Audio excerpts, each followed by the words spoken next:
Just in to CNN moments ago, Iran's supreme leader addressing his nation for the first time since the conflict began on Friday. And he has a warning for President Trump. If the U.S. intervenes, there will be, quote, irreparable damage. He went on to say that Iran will never surrender or accept an imposed peace.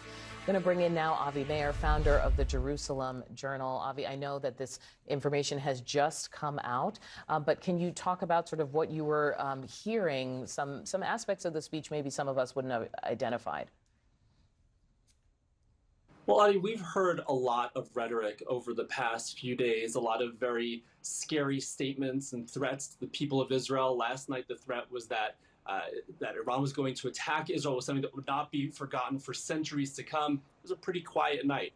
And I can tell you that Israelis have learned to take threats by Iranian leaders with a heavy dose of salt. Now, that's not to say that there would not be ramifications should the U.S. participate in this effort to dismantle Iran's nuclear program. There would undoubtedly be some ramifications. But I think that I would certainly take those threats with a certain dose of salt in order to ensure that we're not sort of blowing them out of proportion. I also want to ask you now about leaders in the region, their response.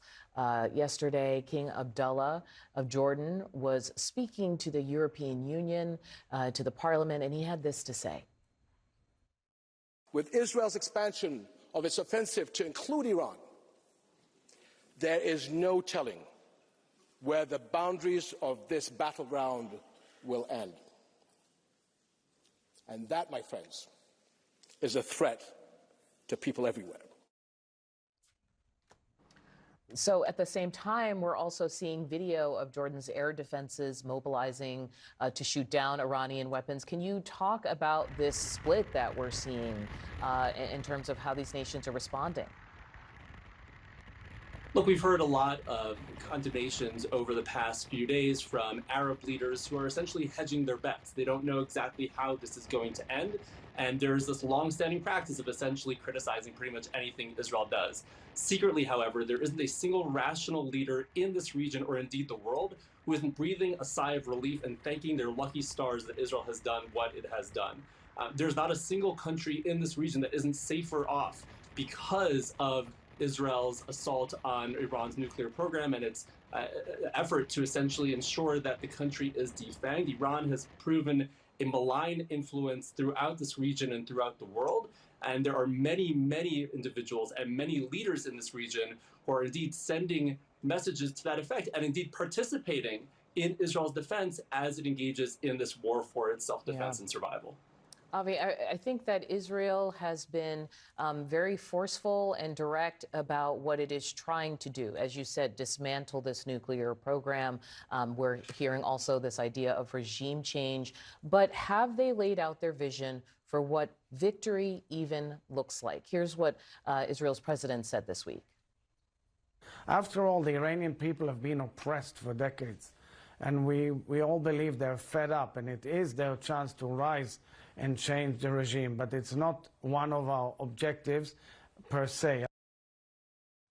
That per se kind of doing a lot of heavy lifting there. So what exactly would be considered a victory in this scenario? Well, I think it's actually been stated fairly clearly, both by President Herzog and by other Israeli leaders. The goal here is to remove the threat of annihilation from the state of Israel. It is as simple as that. That is what Iran poses, the current regime poses to the state of Israel. They've said so very openly that they would like to wipe Israel off the map. We know that they have been developing a military nuclear program for decades now. This is an open secret. No one seriously Avi, doubts can I interrupt you for a second? I just want to make sure I'm understanding the answer here. So is it that regime change, this Ayatollah gone, this entire government gone? Is it Fordo being completely destroyed? I think people are wanting to know the answer because it certainly determines the length of involvement. Look, I don't think that Israelis care very much about who leads Iran. That is certainly for the Iranian people to decide for themselves. Israelis are mostly concerned for their own safety and their own survival. And so once that threat is removed, the dismantlement of the nuclear program, either by means of some kind of diplomatic effort or indeed through military action, coupled with the removal of the threat posed by Iran's long-range missile program, I think that would be considered success, and that would be considered the end of this effort from Israel's perspective. We've had sources telling CNN that Donald Trump is warming to the idea of U.S. military assets being used. What exactly is the request, do you think, from Israel's government that the U.S. could step in and change the trajectory of this conflict? Look, Israel's longstanding doctrine has been that it can fight its wars for itself. It certainly appreciates the support in terms of resources, in terms of equipment that it receives from the United States and other countries. But at the end of the day, Israel knows how to fight its own wars. There is one element of this nuclear program, as you discussed earlier, the facility at Fordo, that is extremely difficult to hit by use of conventional weapons in Israel's possession, in which case it would be certainly useful, helpful for the U.S. to become involved. But we now know, based on reports this morning from the Wall Street Journal, that Israeli officials are saying that even that can effectively be targeted should Israel be given the time to do so.